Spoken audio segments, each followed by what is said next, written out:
नदी के किनारे एक गांव था।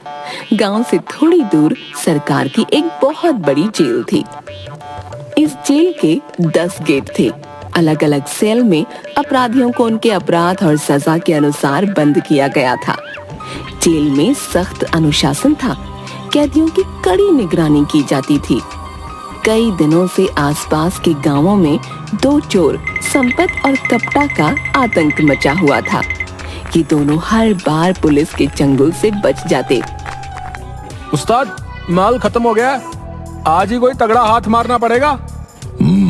चल देखते हैं, कहीं कुछ हाथ लगे तो। दोनों को रास्ते में एक मोटे पेट वाला सेठ अकेले जाता दिखा। संपत उसके पास पहुंचा। अरे सेठ, जरा सुनो तो। सेठ नहीं सुनता।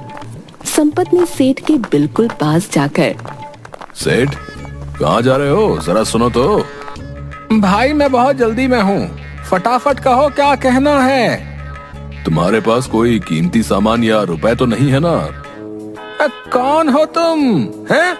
मुझसे क्यों पूछ रहे हो और मैं तुम्हें क्यों बताऊं? अरे रे सेठ, बुरा मत मानो। बात यह है कि थोड़ा आगे एक चोर ताक में खड़ा है।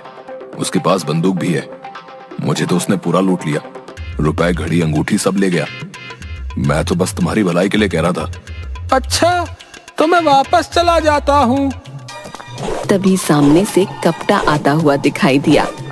कोई फायदा नहीं, वो इधर ही आ रहा है। अब क्या करूं? पता नहीं, मुझे तो लूट चुका है। फिर भी डर लगता है, कहीं जान से न मार दे। मैं यहाँ से भाग रहा हूँ, तुम भी भागो और अपनी जान बचाओ। सेठ भागने की कोशिश करता है, पर 2 कदम से आगे नहीं भाग पाता। ए भाई, जरा रुको, मेरी मदद करो, वरना ये मुझे मार डालेगा। अब ऐसा करो, तुम अपना कीमती सामान मुझे दे दो। सेठ अपनी चेन, अंगूठी, घड़ी उतार कर संपत को देता है। ये मुझे पहले लूट चुका है, इसलिए मुझ पर दोबारा शक नहीं करेगा। और मैं तुम्हारा सामान लेकर दूसरी ओर जो पानी की एक टंकी है, भागकर वहीं जा रहा हूँ और छिपकर तुम्हारा इंतजार करूंगा। इसके जाने के बाद तुम वहीं आ जाना। सेठ हाँ में सिर हिलाता है, फिर अपनी जेब से नोटों से भरा बटुआ निकालकर उसे देता है। ये भी लेते जाओ। संपत सब लेकर दूसरी ओर भाग गया। सामने से कपटा चाकू घुमाता हुआ सेठ के पास से चलते हुए चुपचाप गुजर गया। शुक्र है, इसे मुझ पर कोई शक नहीं हुआ। सेठ पानी की टंकी ढूंढता है, पर वो नहीं मिलती। यहाँ पानी की टंकी कहाँ है? अरे भैया, यहाँ दूर दूर तक कोई पानी की टंकी नहीं है। सेठ अपना सिर पकड़ लेता है। संपत और कपटा माल देखकर बहुत खुश होते हैं। अगले दिन आज कोई और माल हाथ लग जाए तो मजा आ जाए। थोड़ी दूर सड़क के किनारे एक स्कूटर खड़ा था, जिसे देखकर कपटा चिल्लाया। उस्ताद, यहाँ आपने कहा, वहाँ ऊपर वाले ने सुन ली उस्ताद। वो देखो स्कूटर, उसके आसपास कोई दिख नहीं रहा। दोनों भागकर स्कूटर के पास जाते हैं। कपटा पहले और संपत उसके पीछे पहुंचा। क्या उस्ताद, हैं? मोटिया गए हो? थोड़ी दौड़ने की प्रैक्टिस करनी पड़ेगी। ओह, ज्यादा बातें मत बना, चल स्कूटर उठा। कपटा स्कूटर पर बैठकर उसे चलाने की कोशिश करता है, पर वो नहीं चलता। अरे क्या हुआ, एक स्कूटर भी नहीं चला सकता है और चोर बना घूम रहा है। इसमें ताला लगा हुआ है उस्ताद। कहकर वो अपनी जेब से एक पिन निकालकर ताला खोलने की भी कोशिश करता है। अबे जल्दी कर, कोई आ ना जाए। उस्ताद, ये हीरो ताला है, हीरो ताला। हाँ, ऐसे नहीं खुलेगा। अबे हीरो हो या जीरो, सब खुलेगा। चल हट, मैं खोलता हूँ। संपत एक बार में ही पिन से ताला खोल देता है, फिर अपनी कॉलर ऊपर करके बाल ठीक करता है। वाह उस्ताद वाह, मान गए। संपत और कपटा ने जैसे ही स्कूटर पर बैठकर उसे स्टार्ट किया, पहले से छिपे हुए सिपाही आ गए। उन्हें देखकर वे दोनों भागने लगे। कपटा तेजी से भाग गया, पर संपत पकड़ा गया। कपटा ने पीछे मुड़कर देखा। उस्ताद को तो पुलिस ने पकड़ लिया है, मैं उन्हें ऐसे छोड़कर नहीं भाग सकता। सोचकर वो वहीं रुक गया और सिपाहियों ने उसे भी पकड़ लिया। वो दोनों को मारते हुए थाने ले गए। अरे पकड़े गए ना बच्चे, हैं? क्या सोच रखा था, कभी पकड़ में नहीं आओगे? अभी मरम्मत भी होगी और कल अदालत में पेशी के बाद सजा भी मिलेगी, समझे? अगले दिन सिपाही दोनों को बड़ी जेल लेकर गए। ये दोनों नामी चोर हैं, इन्हें 2 वर्ष कैद की सजा मिली है। इन दोनों को 7 नंबर सेल में ले जाओ। संपत और कपटा सेल में पहुंचे। वहां पहले से कई अपराधी थे। सिपाही उन्हें वहां छोड़कर चले गए। दोनों आगे बढ़ने लगे।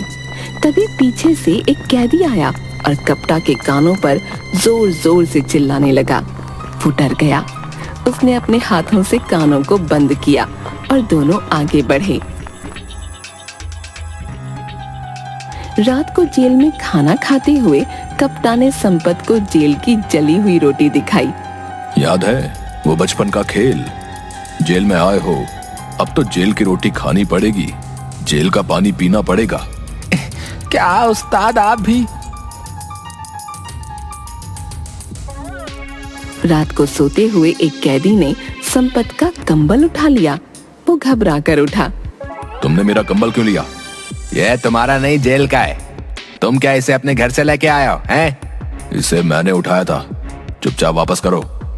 अब ये मेरा है, मैं नहीं दूंगा। देखता हूँ क्या करता है। संपत उसे मारने के लिए आगे बढ़ता है। तभी एक बूढ़ा कैदी आकर बोलता है, कोई नहीं लड़ेगा, समझे? और क्या आधी रात को चिक लगा रखी है भाई, हैं? सबकी नींद खराब कर दी। तुम दोनों चुपचाप जाकर सो जाओ, वरना देखना। हाँ, दोनों चुपचाप अपनी अपनी जगह पर चले गए। संपत बैठा ही था कि धरती जोर जोर से हिलने लगी। बाहर सामान गिरने की आवाजें आने लगीं। पास में सोया हुआ कपटा घबरा कर उठ गया। भूकंप भूकंप! क्या हुआ उस्ताद, क्या हुआ? धरती फिर से जोर से हिलने लगी। तेज भूकंप! इसी तरह फिर से भूकंप के झटके आए और बारिश होने लगी। सभी लोग घबराकर अपनी अपनी जगह पर बैठ गए। सुबह मौसम साफ होने पर एक सिपाही जेलर के पास आकर बोला, सर, ऑर्डर आया है कि कल रात भूकंप से बहुत जानमाल का नुकसान हुआ है।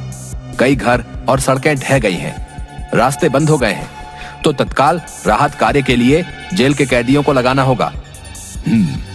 मामला गंभीर है, कभी सोचा नहीं था ऐसा भी होगा। ऐसा करो, गंभीर अपराधियों को छोड़कर बाकी सबको कड़ी निगरानी में राहत कार्य में लगा दो। जी सर। तुम सब लोग यहाँ से निकलने के लिए जल्दी तैयार हो जाओ। कहाँ घुमाने ले जा रहे हो भाई? ओ काका, बुढ़ापे में पिकनिक जाना है? लगता है हमारे लिए जेल भी छोटी पड़ गई है। सब हंसने लगे। चुप रहो और ध्यान से सुनो, घुमाने नहीं, तुम्हारे पाप धोने के लिए ले जा रहे हैं। उस्ताद, जेल से बाहर जाने को मिल रहा है, भागने का अच्छा चांस है। हाँ, मौका मिलते ही निकल लेंगे। मैं तुझे इशारा करूंगा, समझ जाना। सभी कैदियों को एक जगह ले जाया गया। वहाँ कई घर ढह गए थे। चारों ओर मलबा ही मलबा था। सभी कैदी मलबा हटाने में लग गए। सिपाही उनकी निगरानी कर रहे थे। तभी अचानक मलबा हटाते हुए एक कैदी जोर से चिल्लाया, जल्दी आओ, जल्दी आओ। क्यों चिल्ला रहे हो? कोई भूत देख लिया क्या? इधर देखो, हाथ हाथ। सभी लोग उस ओर चले गए। मौका देखकर संपत ने कपटा को हाथ से इशारा किया। दोनों सबकी नजरें बचाकर वहां से निकलने लगे। तभी एक सिपाही बोला, अरे ये तो जिंदा है। मलबे से जहां से कैदी ने मिट्टी हटाई, वहां किसी व्यक्ति की हथेली दिखाई दी। जब सिपाही ने नस देखी तो वो चल रही थी। अरे ये अभी तक जिंदा है, सब लोग जल्दी से मलबा हटाओ। ये बात सुनकर संपत रुककर मलबा हटाने लगा। उस व्यक्ति को निकालकर सबने शिविर कैंप में पहुंचाया। उस्ताद, जल्दी चलो ना, इससे अच्छा भागने का मौका दोबारा नहीं मिलेगा। नहीं, तू जा, मेरा मन नहीं है। देख, अभी यहाँ हमारी जरूरत है। हो सकता है हमारी वजह से किसी की जान बच जाए। चोरी चकारी के लिए तो पूरी जिंदगी पड़ी है।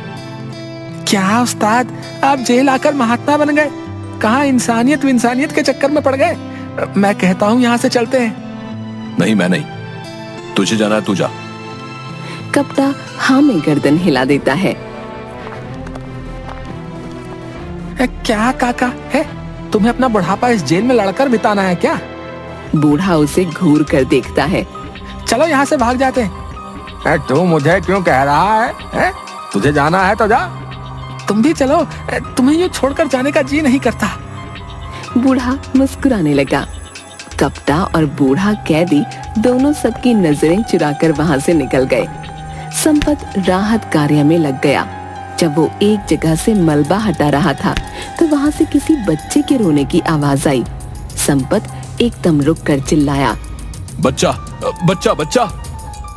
सुनकर सिपाही और दूसरे कैदी भी वहां आ गए और सबने मिलकर मलबा हटाया तो देखा कि एक झूले में लेटा हुआ छोटा बच्चा रो रहा था। झूले के ऊपर लकड़ी के एक फट्टे ने छत की तरह गिरकर बच्चे की रक्षा की। ये देखकर सिपाही बोला, जाको राखे साइया, मार सके ना कोई। संपत ने बच्चे को झूले से निकालकर गोद में ले लिया।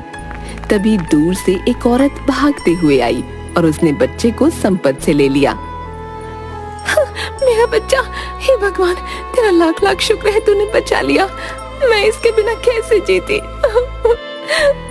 उसने वहां सबको हाथ जोड़कर धन्यवाद किया। तभी दूर से कप्ता और बूढ़ा कैदी वापस आते हुए दिखाई दिए। वापस क्यों आ गए? उस्ताद, सारे रास्ते बंद पड़े हैं। कहीं फंस जाते तो दाल रोटी के भी लाले पड़ जाते। सोचा वापस चलकर थोड़ा पुण्य ही कमा लें। सभी मिलकर काम में लग गए। 4 दिन बाद एक सिपाही सेल में आकर बोला, सुनो, तुम लोगों ने भूकंप में फंसे कई लोगों की जान बचाई है, इसलिए सरकार ने तुम सबकी सजा माफ कर दी है और कल सभी को रिहा कर दिया जाएगा। अरे रिहा, वाह, मजा आ गया भाई, मजा आ गया।